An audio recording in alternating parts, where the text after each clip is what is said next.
ಪಾರ್ವತಿ ಪರಮೇಶ್ವರ. ಪಾರ್ವತಿ ಪರಮೇಶ್ವರರಲ್ಲಿ ಮಾತ್ರ ಅರ್ಧನಾರೀಶ್ವರ ತತ್ವವನ್ನು ಕಾಣಬಹುದು. ಅಷ್ಟೇ ಅಲ್ಲದೆ ಇಬ್ಬರ ಹೆಸರುಗಳು ಒಂದೇ.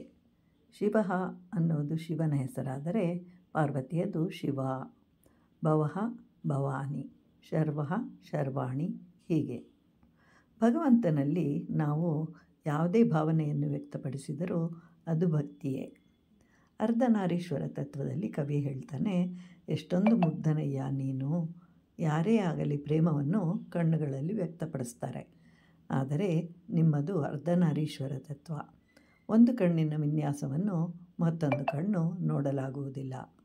ಹೀಗಿರುವಾಗ ಸರಸವೆಲ್ಲಿಯದು ಅಂತ. ನಮ್ಮ ಕಣ್ಣುಗಳನ್ನು ನಾವು ನೋಡ್ಕೊಳ್ಳೋದಕ್ಕೆ ಸಾಧ್ಯವಿಲ್ಲ. ಪ್ರಪಂಚವನ್ನೆಲ್ಲ ನೋಡ್ತೇವೆ, ಆದರೆ ನಮ್ಮ ಕಣ್ಣುಗಳನ್ನು ನಾವು ನೋಡ್ಕೊಳ್ಬೇಕಾದ್ರೆ ಕನ್ನಡಿಯೊಂದು ಬೇಕು.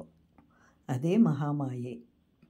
ಕೊರಳಿನಲ್ಲಿ ಪಾರ್ವತಿಗೆ ರತ್ನದ ಹಾರ, ಶಿವನಿಗೆ ಹಾವು. ಆ ಹಾವು ಪಾರ್ವತಿಯ ಕೊರಳಿನಲ್ಲಿದ್ದ ಹಾರವನ್ನು ಕಂಡು ತನ್ನ ಶಿರಸ್ಸಿನಲ್ಲಿದ್ದ ಮಣಿಗಳಿಂದ ಹಾರವನ್ನು ಮಾಡಿ ಪಾರ್ವತಿಗೆ ಕೊಟ್ಟಿರುವನು ಅಂತ ಭಾವಿಸುತ್ತೆ, ಬುಸುಗುಟ್ಟುತ್ತೆ. ಚಂದ್ರನು ಸಹ ಸಂಶಯದಿಂದ ಕೂಡಿರ್ತಾನೆ. ಈಗ ಯಾರ ಶಿರವನ್ನು ಅಲಂಕರಿಸಬೇಕು, ಶಿವನದ ಅಥವಾ ಪಾರ್ವತಿಯದ ಅಂತ. ಚಂದ್ರನು ಜ್ಞಾನಕ್ಕೆ ಸಂಕೇತ. ಆದ್ದರಿಂದ ನಿತ್ಯ ಷೋಡಶಿಕಾ ರೂಪ ಶ್ರೀಕಂಠಾರ್ಧ ಶರೀರಿಣಿಯಾಗಿ ಶೋಭಿಸ್ತಾನೆ.